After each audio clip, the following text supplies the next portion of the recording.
அஸ்ஸலாமு அலைக்கும் வரஹ்மத்துல்லாஹி வபரகாத்துஹு.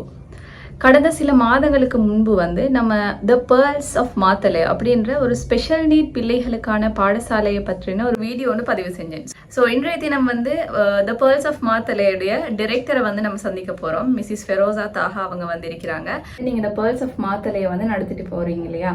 ஸோ நான் நினைக்கிறேன் இப்போ 2 வருஷம் பூர்த்தியாக போகுது அப்படின்னு சொல்லி நம்ம ஆல்ரெடி அந்த 1 வருஷ பூர்த்திக்கான ஒரு வீடியோ போட்டிருந்தோம்.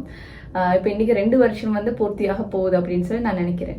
ஸோ எப்படி உங்களுக்கு இந்த பாடசாலையை ஆரம்பிக்கணும் அப்படின்ற ஒரு தாட்ஸ் ஒன்று வந்துச்சு? அல்ஹம்துலில்லாஹ், அல்லாஹ் பெரியவன். அது என் சின்னவர் ஒரு 4 இயர்ஸ் இருக்க போக்குள்ள எங்களுக்கு அவர்கிட்ட கொஞ்சம் துடினமான புள்ளியாக விளங்கினார். அப்படின்னாக்கா அவருக்கு இருந்திக்குது ADHDயும் ஒட்டிசம் மைல்டாகவும் ஸ்பீச் டிலே இருந்திக்குது. அப்போ அதை நாங்கள் கொஞ்சம் வைக்க போகிறது எங்களுக்கு விளங்க வந்துச்சு. அது விளங்க வந்ததோட இன்ஷா அல்லாஹ் நாங்கள் அதிலிருந்து அண்டையிலேருந்து டாக்டர்ஸ் பார்க்க போனதேன் 4 இயர்ஸ்லேருந்து. இப்போ இந்த பிள்ளைக்கு 12 வயசாகியாச்சு.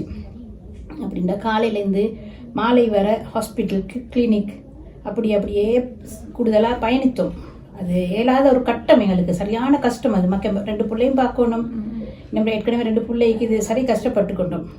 அதோட என்ன செஞ்சோம், இவரும் ஒரு நல்ல இந்த சமுதாயத்தில் நல்ல ஒரு பிரஜையாக வரணும்னு சொல்லிட்டு என்ன செஞ்சோம், நிறைய பிரார்த்தனையில் ஈடுபடுறோம். என்ற ஒரு அனுபவம் அது என்ன நிறையா ஏதோண்டையும் பிரார்த்தனை மூலம் நான் அல்ஹம்துலில்லாஹ் எனக்கு கிடைக்கும். உண்மையில் அந்த பிரார்த்தனைக்காக அல்லாஹ் எனக்கு 2019 ஒரு சகோதரர் மூலமாக ஒரு இடத்த காட்டி தந்தான் எனக்கு. அது கெலியோ இலைக்குது ஒரு ஸ்பெஷல் நீடு ஸ்கூல் உண்டு. அதை ஒரு டாக்டர் ஃபர்சானா கவுஸ்ன்னு சொல்லி என்னைய போன்ற ஒரு தாய் ஒன்று தான் செஞ்சு கொண்டிருக்கிறார். மாஷால்லான்னு சொல்லி எங்கள்கிட்ட புள்ள சாதாரணமாக ஒரு நிலைமைக்கு வந்துட்டார், ஒரு காம் நிலைமைக்கு வந்துட்டார் 3 இயர்ஸில் மாதிரி. இதே மாதிரி எங்களோட ஊர்லேயும் பல புள்ள அழிக்கிறாங்க ஸ்பெஷல் கிட் மாத்தலையில். அப்போ அது எனக்கு தெரியும், என்னையோட வந்தவங்க போனவங்க ஹாஸ்பிட்டல் போனவங்க ஸ்கூல் போனவங்க, அதால் எனக்கு தெரியும் இப்படி புள்ள அழிக்கிறாங்க. கிட்டத்தட்ட சொல்ல போனாக்கா ஒரு 20 பிள்ளைகள் இருந்துச்சு எனக்கு தெரிஞ்ச மட்டும் மாத்தலை டவுனில். அப்புறம் நாங்கள் இப்போ ஏண்ட புள்ள நல்ல உடனே எனக்கு சரி கவலை இருந்துச்சு, அடுத்த ஆக்களும் இதே மாதிரி கஷ்டப்படுறாங்களே இந்த பேரண்ட்ஸ். நான் பட்ட கஷ்டத்தை அடுத்த ஆக்கள் படப்படாதுன்ற காரணத்துக்காகவே ஒரு சில பேரண்ட்ஸோட மஷூரா பண்ணி இது மாதிரி ஒரு சென்டர் மாத்தலையில் ஸ்டார்ட் பண்ணுவோம்னு சொல்லி நாங்கள் அங்கே இருந்த டாக்டர் ஃபர்சானாவையும் கூட்டி கொண்டு 2023 டிசம்பர் இந்த கிஷினோ ஹாலோட ஒரு அவேர்னஸ் ப்ரோக்ராமோட ஸ்டார்ட் பண்ணினோம். அதில் ஸ்டார்ட் பண்ணி அதை செய்ய போக்கல நாங்கள் தன் புள்ளால் தேடி எடுத்தோம். தேடி எடுக்க போக்கல கிட்டத்தட்ட ஒரு 30 புள்ள.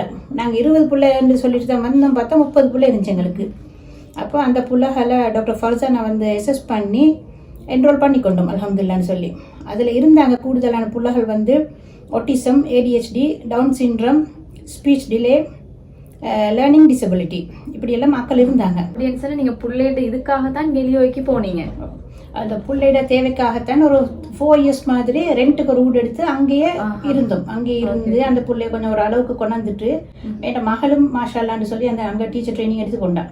நானும் எந்த நாளும் போல போகிறேன் அந்த ஸ்கூலுக்கு. எந்த நாளும் எங்களை எடுப்பாங்க, அவங்க எடுத்து physiotherapy, occupational therapy, speech therapy எல்லாத்துக்குமே நாங்கள் தான் கூட்டிகிட்டு போகணும். எங்களுக்கு தான் அவங்க சொல்லி தருவாங்க. அது மாதிரி நாங்கள் செய்யணும். எந்த நாளும் டீச்சர்ஸும் இருப்பாங்க, நாங்களும் செய்யணும். தெரபிஸ்ட் வேறையே வருவாங்க. அப்படியெல்லாம் நடந்துட்டு போல எங்களுக்கு பூரண அறிவு உண்டு சொல்ல போனா.